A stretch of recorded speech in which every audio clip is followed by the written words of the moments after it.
బీస్ welcome back to Prashanti Sai. ముగ్గులేయడానికి చాలా ఇన్స్ట్రుమెంట్స్ యూస్ చేస్తారు అని చెప్పాను కదా. దివాళీకే కాదు ఏ ఫెస్టివల్ కైనా.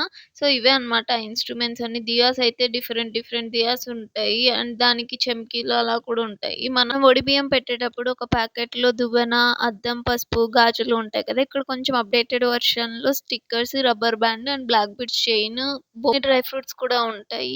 ఇవేమో gifting envelope covers, rings, coconut oil కూడా ఉంది ఇందులో. క్రాకర్స్ నాకు ఫస్ట్ గుర్తొచ్చేది పాములు. ఎంతమందికి ఇష్టం? నాకైతే ఫస్ట్ ఫస్ట్ కావాల్సింది అవే. నేను చిన్న చిన్న పెద్ద పెద్దవి ఇష్టం లేదు.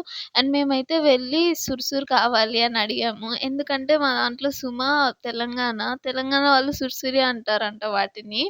మేమైతే కాకర పుల్లలు అంటాము.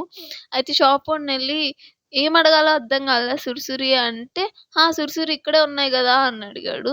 హిందీలో కూడా సుర్సురి అనే అంటారంట. ఇంకా డిఫరెంట్ డిఫరెంట్ కొన్ని క్రాకర్స్ తెచ్చుకున్నాము మేము దివాళీకి కావాల్సినవి. ఈ లైట్స్ చూస్తే ఒక ఇన్సిడెంట్ గుర్తొచ్చింది. లాస్ట్ ఇయర్ దివాళీకి ఒక 2 లైట్లు తీసుకున్నాము. మేము నన్ను లైట్ ఆఫ్ చేసి ఫొటోస్ తీసుకుంటుంటే నేను దాని మీద లెగ్ పెట్టేశాననమాట. ప్రెషర్‌కి లోపలికి గుచ్చుకొని పోయింది లాస్ట్ దివాళీకి. చాలా షార్ప్‌గా ఉంటది. సో బీ కేర్‌ఫుల్‌గా ఉండాలి వాటితో. అండ్ ఈ చిన్న చిన్న కండిల్స్ అన్నీ ఆఫీస్‌లో సీలింగ్‌కి పెడతా ఉంటారనమాట.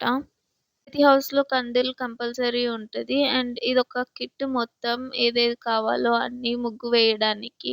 అండ్ ఈ చిన్న చిన్నవన్నీ ముగ్గు పైన హైలైటర్స్ బాగుంటాయని లాస్ట్ టైం నేను తీసుకున్న కలర్స్ మాత్రం చాలా బాగుంటాయి అన్నీ ఈజీగా.